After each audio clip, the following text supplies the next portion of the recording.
meeting is being recorded. Hello, chefs. Good evening. We are back again. I'm Isaiah, the young Jedi chef, here with the Dragon Warrior chef German Lam and the Phoenix Warrior chef Noreen. We will be your hosts for today's podcast. You are listening to a unique podcast where we will discuss tough yet real topics that need to be heard in the industry. In this podcast, you will hear the truth, real, raw, and unfiltered. Today, we have the honor of having culinary educator and one of my close mentors, Chef Don, with us to talk about mentoring the next generation of hospitality professionals. I'm excited to get started and jump right in. So without further ado, I'll let the star of our show, our guest, Chef Don, introduce himself. Chef? Yes. So I've been involved in the hospitality industry since the age of 13. Currently, I'm 81 years old, so it's been a while. So in the few decades I've been on this earth, I've noticed a whole lot of changes in our industry, but for each case, to me, it's been for the better. And I'm a big believer in training and education and also in sharing information. And as I travel, I've been very fortunate that I worked on merchant ships, and I've also traveled extensively. I've actually taught culinary students on three continents in Africa, Asia, and here in America. And I've been able to interact with them and to learn so much. And I have found that even though there may be some differences, such as in language or religion or foods, that we all share the same common goal, and that is to prepare food that nurtures our body, makes us excited, makes us happy, and it provides a good living for us because we're in the profession to cook and to share the information. And I find out that the more you share, that the more you get back in return. So, as a culinary educator, as a chef, I've actually had two restaurants. I've had a catering business. My family has grown up in the business. My middle son now has a team building where we do culinary team building around the state and also in various other states. So we're still keeping our fingers into it. And I teach high school classes now in my, I guess you would say, semi-retirement. But every day I wake up with a purpose and I'm enjoying it. So thank you. I love it, Chef. And the more we educate others, the stronger we're making everybody, the generation, and we're keeping in touch with that culinary side of it, and making the next generation stronger. So thank you so much, Chef, for that. So mentorship is a powerful tool that can help an individual succeed in many ways. Most people seek mentorship in a desire to have someone there to help guide them on a professional and personal level. However, there are some people that don't know the importance of a mentor or don't see value in it.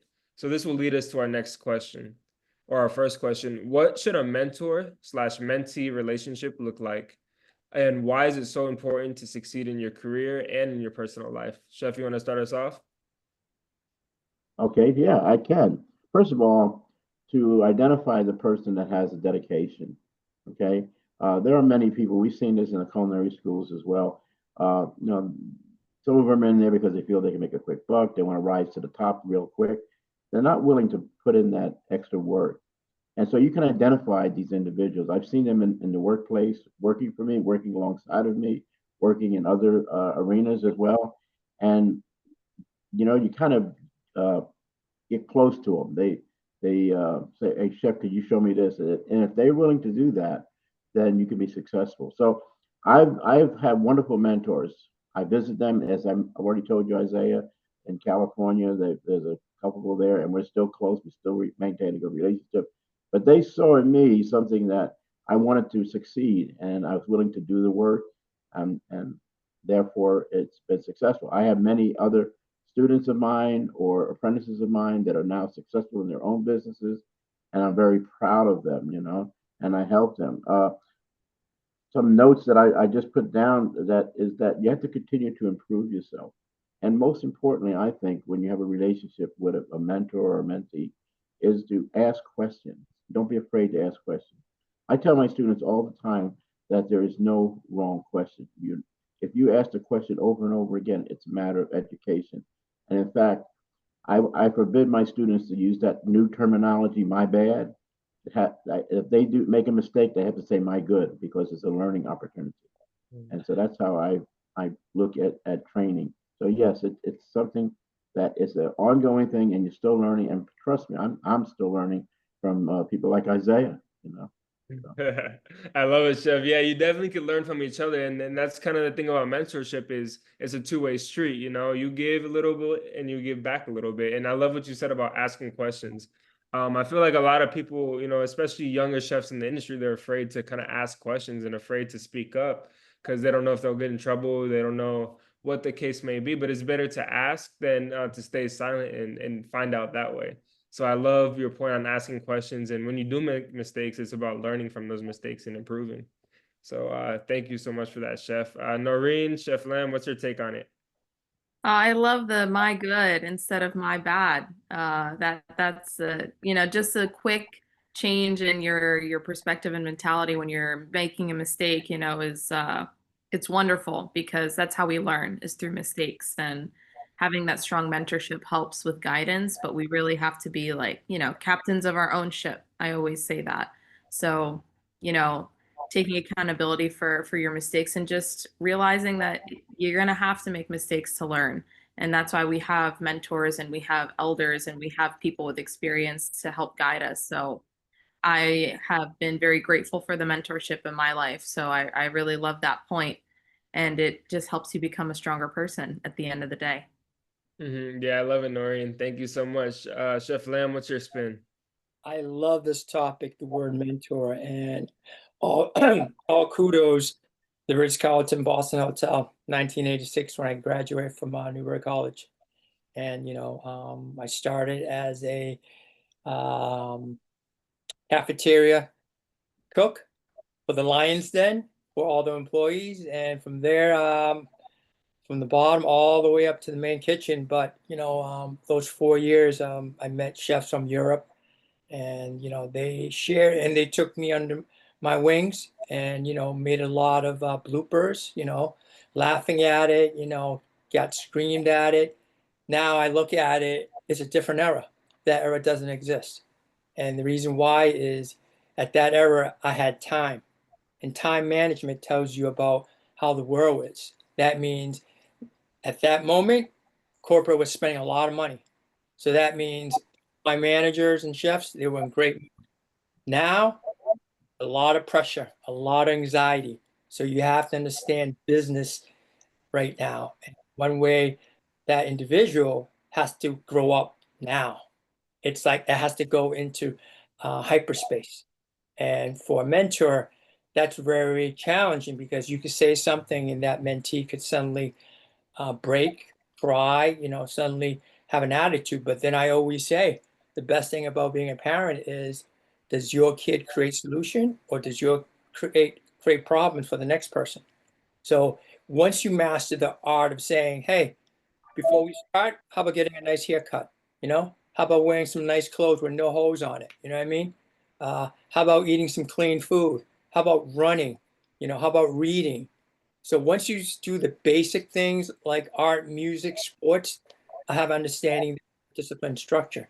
But if you don't do any of those, I know it's going to be painful, and you're going to rebel. So that's my version of entering in 2025.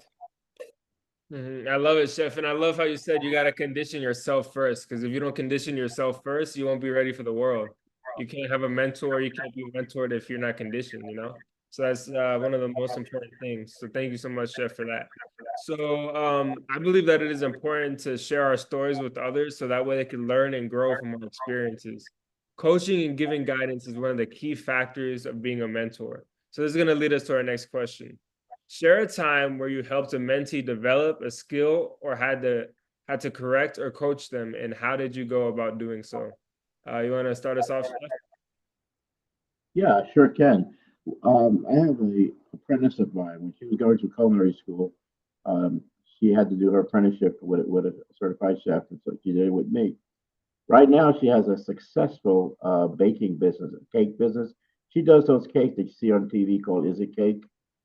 She does wonderful things, and I guarantee she didn't learn any of that from me. But as far as me mentoring her, she's also in business for herself, and this is where she had some different questions and some needed some encouragement because she had to go find out how to go into business and how to create different business profiles. So having operated restaurants and catering operations and also being in business myself, I was able to lead her in that direction. So as a mentor to her, I didn't definitely show her how to make those wonderful cakes, but I did help her when she developed her business. And now she's got a very thriving business. She's even expanded it into a cooking school, or where she's training other people into making wonderful baking and culinary pastries and all. So I'm very happy about that. But that's different because as opposed to me showing somebody how to make sauces and also how to do certain culinary creations like I was learning, I was able to use part of my education and experience to share that. And I think that's important as a mentor, is that you help the individual that you're working with to identify this.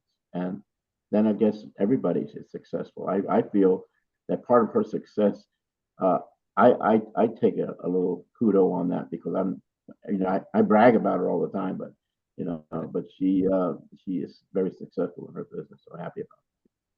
Oh, I love that, Chef. And I think that's one of the most rewarding parts about being a mentor and having a mentee is seeing them succeed and seeing them go on to achieve their dreams and achieve their goals. It makes everything so much more worth it, everything so much more rewarding. So seeing the fruits of our labor is super, super important. So thank you so much, Chef, for that. Noreen, Chef Lam. I want to hear Chef Lamb's take on this as a longtime mentor. Oh, I love this because right now there was a young lady. I'm trying to think, high school senior or freshman in college. And what I did was I taught her knife skills. And once I taught her knife skills, she was the fastest slicer samurai sword. And the guys and the boys were like, whoa.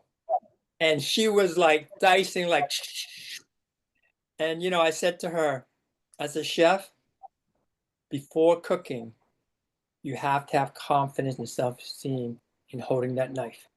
Because once you understand the power and responsibility of that, you're having fun.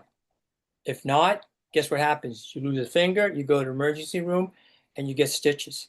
So to me, that story, I look back at it, I go, so think about it. Whether she's still in the profession or not, guess what? She knows how to use a knife at home. So whatever she's cutting, she's slicing and dicing, plus she's sharing that with her family. So it keeps on giving. So because someone gave that to me and I figured it out, the technique and methods and preparation of how do you use that a knife to be like a samurai sword, that was beautiful. So that makes me, I laugh. That's my story right there of a mentor and mentee. Okay, when when she could do that, and everyone's like, Yeah, no, that's awesome. Like a ninja in the kitchen with the knife. That's awesome, Chef. Noreen? Yeah, no, I hear from both of you. It's like instilling one skill or one idea or confidence or persistence, and that leads to many, many, many things that come later down the line for the mentee. And in that, as a mentor, you also get something back. So it's not about teaching your mentee every little thing that they possibly need to know in order to be successful, but teaching them how to learn, teaching them how to be confident, teaching them how to have skills that translate to a lot of different things. And that's really valuable. And it's an amazing thing to hear and to experience as well. Yeah, definitely. It's like you said, Noreen, touching on kind of more than just the culinary side of it, mentorship in other aspects of life, like Chef Don in the business side. Kind of every little bit helps, and a little bit can go a long way in mentorship. So thank you so much for that. So thank you for your stories. As time goes on, generations change, and the way students learn changes as well. So each generation is meant to be stronger and different than the one that came before it. So this will lead us to our next question. What challenges do students face today that may be different from when you started, Chef? So, as I had mentioned earlier, we have instant information. It's not like we'll find out about it. You can find out about it in an instant. Um, some of the things that I have a concern about is the artificial intelligence, because you want to be sure that your information is tried and true. So definitely when you have this, you can go ahead and work with a mentor or someone that you respect with that knowledge.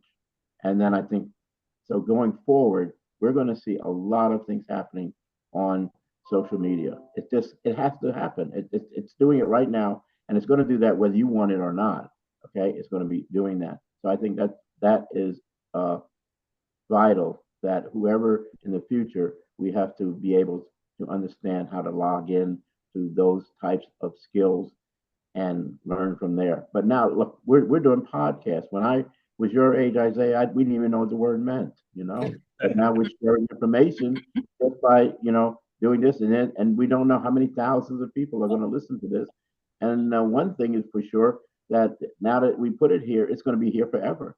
It will You be. know, I Mhm. have to say one thing about Chef Lamb. People ask me what's the most important tool in your kitchen, and you always want to pick some knife or something like that. And I say your two hands. Those are the most important tools. And you mentioned that you showed her how to hold a knife and how to protect her hands. And you also mentioned the importance of not getting cut. I thought that's very vital.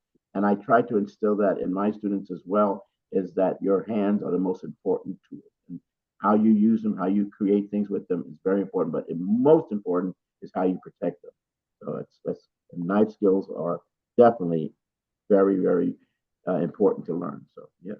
Mhm. Yeah, for sure. I love that, chef. And like you said, even when I teach my classes, I teach at Sur La Table, I always tell them your hands are your most important tools. Your hands are you can use for anything and everything. So super important to protect those at all costs and at all times. So thank you so much, chef, for that. Noreen, Chef Lam, what's your take? Yeah, I am in the new generation. I'm like almost 30, so I can't compare to something from 30 years ago, but just hearing stories from those who are wiser than me, older than me, more experienced than me, and just watching, globalization happen so quickly. The job market, I think these days is very different, and not just in the culinary sector, but in a lot of different sectors. And with everything so rapidly changing and with information being available right at your fingertips anytime, you have a computer in your pocket. These smartphones, they have all these capabilities. So it's about having a large set of skills or diversifying yourself. You can't be just good at one thing. If you're amazing, prodigy at one thing, perhaps that can carry you through your life. But we have to be able to do a lot of different things. We have to know how to use technology. We have to know how to do research and get good information, because not everything online is trustworthy. We have to have skills that apply to our jobs. We have to be open to learning a lot of different things as we move along, and energy is going to change, and infrastructure is going to change, and education's already changing. So we have to be ready to change with the world. And I think it's different these days than perhaps it was before the age of the internet. So I think that is a interesting challenge. And I'm happy to always learn and change, but that is something that is different. And even for those younger than me that are still in K through 12 now, they face it even more. So I think that's a really big thing to keep in mind. Yeah, I definitely agree. You have to have more than one skill set. You can't be like a one trick pony in that way. You have to kind of, because especially in this industry, there's so much competition, so many things that you have to kind of be good at and diversify yourself in order to be successful. So I think it's important to kind of get a little bit from everybody and create your own and be that very diverse individual so you can be successful. So thank you so much for that point, Noreen, Chef Lamb. Oh, I love this question right here. All these questions, and especially Chef Don for sharing. This would be my recipe for mentees. Condition before you find a mentor. Because if you're not conditioned, the mentor is going to say, come back to me when you're ready. And you just lost that opportunity. Because right now, like Chef Don said, you have AI. I wish my generation had AI. Unfortunately, I had to learn the hard way. Every page, read, read, go to the library, go to the bookstore. But in one way, I love it because it taught me a lot about learning from a book when there's no one in front of you. When you find your mentor, that mentor is going to simplify the recipe of what the book just said. It's going to take the X and O, but now it's like, this is how you do it. And to me, I don't hear that. Finding a mentor right now, good luck. Good luck. Because as a mentor, don't waste my time. Don't let me repeat myself. You can't clean up yourself, I can't help you. Come back when you're ready. So that is the thing you need. You need discipline and structure, but then you have to understand, do you have the love to serve someone this club sandwich, the Caesar salad, this creme brulee? Because you're going into the hospitality industry. You're serving others with your love that this is the best. You're giving them A+ 24/7, so you can't have a minus, because if you have a minus, the guest is not going to come back. So that's how perfect we need to be. It's like the Olympics. You need to get 10+ every time, and that's one thing.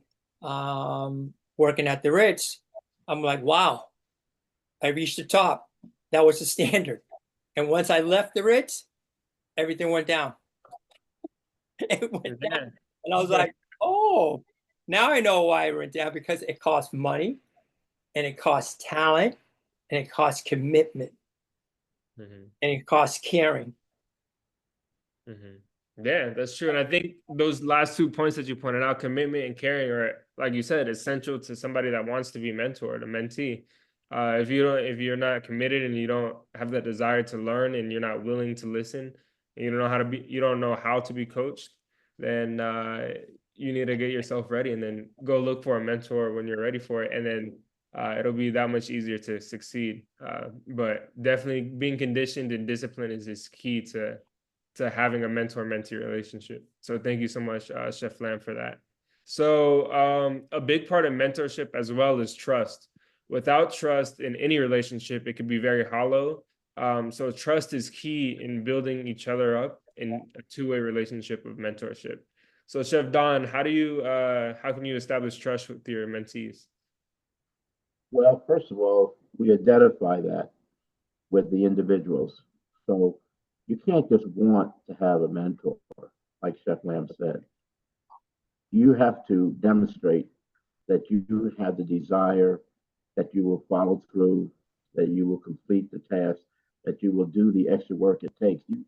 There's no quick way to the top. I mean, people coming from culinary school, and I hear them telling, "Oh, I can't wait to be the executive chef. I want to make so much money and all that." It goes beyond that. It goes into the desire to create wonderful things, to create things that are that people long for, things that when you're cooking the food, it's the very best you can do. It's something that people come back to say, "Have you tried this?"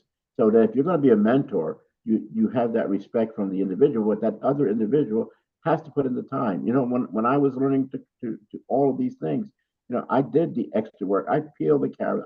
I even told them I wash dishes, whatever it takes to do that, and then the repetition over and over again. And then once you reach that stage, then you now say, okay, now I know this, and I can perform the job. And you can thank the mentor because they oversaw you and knew that. But sometimes people don't want to put in that effort. I've seen this so many times where people, oh, I'm not going to work that hard. I'm not going to work weekends. I'm not going to do this. Well, you know what? Then don't waste my time or any other mentor's time, because you're never going to make it. But if you're willing to do that, if you're willing to, as they say now, or they used to say, pay your dues, if you're willing to do that, then I think you will be successful. And then, of course, then the accolades come.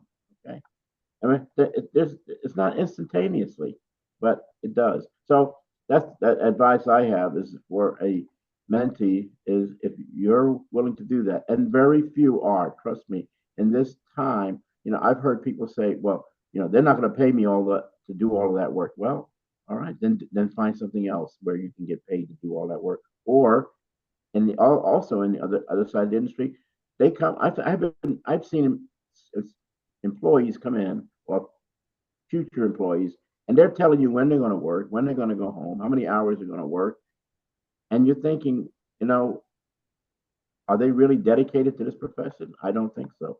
I know some people disagree with me. People say that, you know, you have to pay people a living wage. Well, I think you should, and I also think you should earn it. But you're not going to. But nobody. I don't think anybody needs to give it to you just because you want it. Okay. I know I had one person I can remember many years ago. I was managing food service at RJ Reynolds, and this individual wanted this position. And I said, okay, here's the work that you have to do to get. I'm not going to do the work. I just want you to give it to me. And I said, well, why would I do that? And he said, because number one, I want it. And number two, because I want it, you have to give it to me. I said, no, I don't. And he was very unhappy about it. But there were other individuals that were willing to do the work and do the extra studying, whatever it took to do that.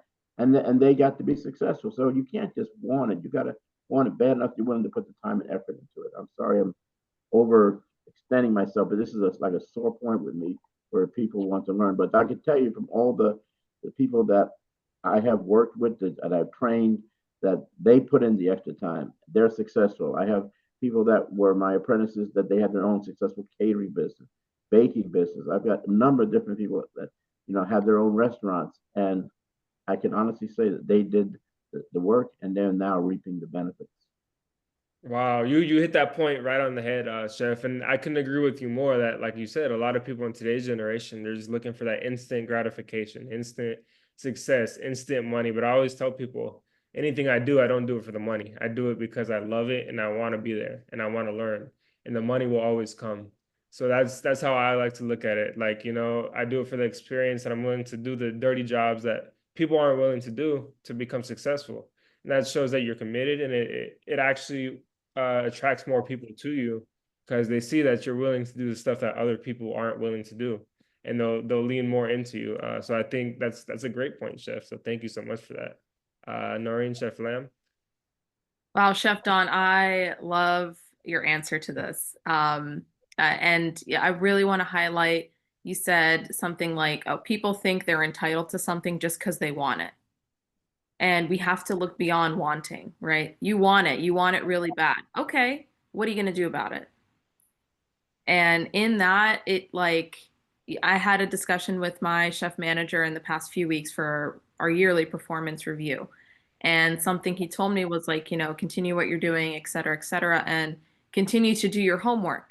I said, yes, chef. And so we were all discussing as a team what our performance reviews look like. And something I shared was like, you know, just continue to do my homework. And they're like, homework? What do you mean? You're not an intern anymore. I don't understand. And Chef didn't have to explain it to me because he knew I understood what he meant. That meant continuing to learn skills outside of the workplace, looking up traditional, yeah, I work in an Italian restaurant, looking up traditional Italian recipes, looking at the regions, the ingredients, the seasons, learning more about fruits and vegetables, learning about these desserts, learning about this kind of pasta. And that's what the homework is. It's not just what you get paid to do. That's okay. I believe in a fair wage. I believe in work-life balance. It's super, super important because burnout is real. But you have to want it so much that you're willing to make yourself a better person for it. You're willing to learn new skills. You're willing to, and it goes back to trust, trusting those in the industry that have more experience, that have been mentors. Just listen to their advice. Be open. And that's really important. Trusting that relationship, trusting their wisdom. It'll take us very far. I agree. And then, like you said, trusting the mentors and being open to their criticism, not taking it personal, not taking it as an offense, which a lot of people do. Just taking it as, okay, I could get better from this. Thank you for that, for telling me from that point of view. Even with myself, you know, at work, you know, taking that criticism, okay, I could do this, I could be better in this area. Let me improve it, you know, not taking it as, oh, you know, something you offended me, but taking it as, okay, thank you for helping me out. Is really all that it's about. So thank you so much for that, Noreen. Chef Lamb. Well, you know what, Chef Don, you said everything from A to Z, and what I'm gonna add is solution. You have the internet, you have AI, you have YouTube. Learn the history of the world of cuisines, because they will show you of every gender, every culture, of how they approach their daily lifestyle. Check out 5 star hotels. What's the difference between 5, 4, 3, 2, 1? You know, right there in front of you, your own review. It's like a Yelp review, right? And you're going to get all this knowledge. And now it's going to guide you where you need to be, because you're smart. That's one thing I got to say. Like this generation of Generation Z and just Millennium, you're smart. I looking at it is guidance from someone who's willing to look at you and say, yeah, let's go. That's all they're looking for. You know, that's why they're so, you know, like wise ass, you know, they say these things to you because they're like, are you going to love me? And when you love them, the loyalty and trust is like, I'm here, you know, that is, but you have to figure that out. You know, that's the beauty of a chef and a mentor. What's your style? You know, my style is freestyle. I love it. Freestyle is the best way to do, chef. So yeah, so thank you guys so much for all your advice and sharing those stories. So to wrap it up, what advice would you give to a young person thinking about entering the culinary world today, Chef Don? Well, I could give you a good example of one. So in my high school classes, I've been there now, it's my 5th year. And this one young person who was in my class, she did very well, but never thought about the fact that she wanted to um, go into the culinary trade. She actually went to college and graduated, and then she decided that she wanted to be a competition chef. And to do that, you know, we sat down and we went over all of the things that were necessary because that takes a great deal of concentration. And she's going to AB Tech, which is here in North Carolina, one of the top schools for competing. Their culinary teams are always involved in they came in second this year, but they're at the top. And anyway, I said, you're going to go there, you're going to put that dedication. And she said she understood that. She was going to put that time and she was going to make it happen. I said, you're going to be doing more work on the side outside of school than you're actually doing in the school. But if you're willing to do that, this is going to happen. So I tell young people that if this is something that they want, this is your goal, you can make it happen. Okay. The only person who can stop you is yourself. You have that opportunity. It exists out there. You can pick different mentors. They're willing to do that if they know you're willing to put in the time and the work, because they sometimes, I know I do, see myself in them, you know. So I think that's very important. So if someone is young and they have this goal in their life and they're willing to work towards it, I'm there 100%. I'm encouraging them. They have my information. They can contact me anyway, you know, text me, email me, phone me. I'm there to offer that advice. But if they're willing to do it, I'm willing to help too. So that exists. And there are a number of chefs. I'm much like, you know, the 4 of us here. There are so many out there willing to assist other people, but you know, they have to make that decision. All right. You can't just give it to them like, here's your certificate. Now you're a chef. Go ahead and you know, save the world. No, it don't work that way. And I'll be honest with you, I am still learning even today. You know, I'll come back from a chef's convention or I will do a cooking class and I will learn even more things. And that just makes me, I think, a better professional in that respect. So thank you for having me today. It's to me, it's been an honor, and to tell you something, this is my first podcast, so. Oh, it's been an honor for us, Chef. It's been an honor for I'm us. very happy to be part of it. Yeah, no, it's our pleasure. We really appreciate you. You shared like amazing advice. I love all your stories, storytelling, and really it just impacts everybody that's, you know, listening, and it changes their lives too. So we thank you again so much for this, Chef. It's definitely been an honor. Chef Lam, Noreen, what's your wrap up thoughts? I like this last question because we need more people in the industry and we need people with different mindsets, different perspectives. The industry is changing. Come be a part of the change. You know, I was in healthcare for 9 years before I decided to come into the culinary world. So if you're interested, explore it. You know, and it's not going to be like Hell's Kitchen or MasterChef, you know, but there are a lot of beautiful roles that the culinary and hospitality industry offer. And if you're not sure where to start, like Chef Don said, you can reach out to any one of us. You can comment on our video, you can message us on LinkedIn, find us on Instagram. I'm sure there are a lot of people in your community, your favorite restaurant that you go to. Talk to the general manager or the chef there. I'm sure they would be happy to guide you or even to hire you to give you a taste. So if you're thinking about it, I say explore it. We need more people.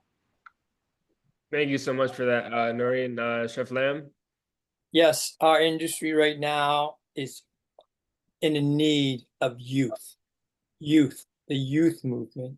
And by having the youth movement, what it does to the veteran chef, it turns them into Jedis, turns them into that young chef that they were, because that's what youth does right here. And I would say this, have an open mind, open heart, open eyes, open ears.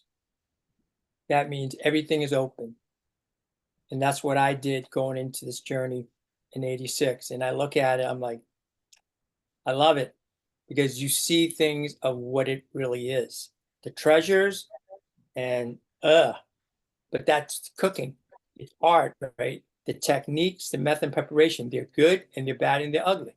That's the beauty of it, right?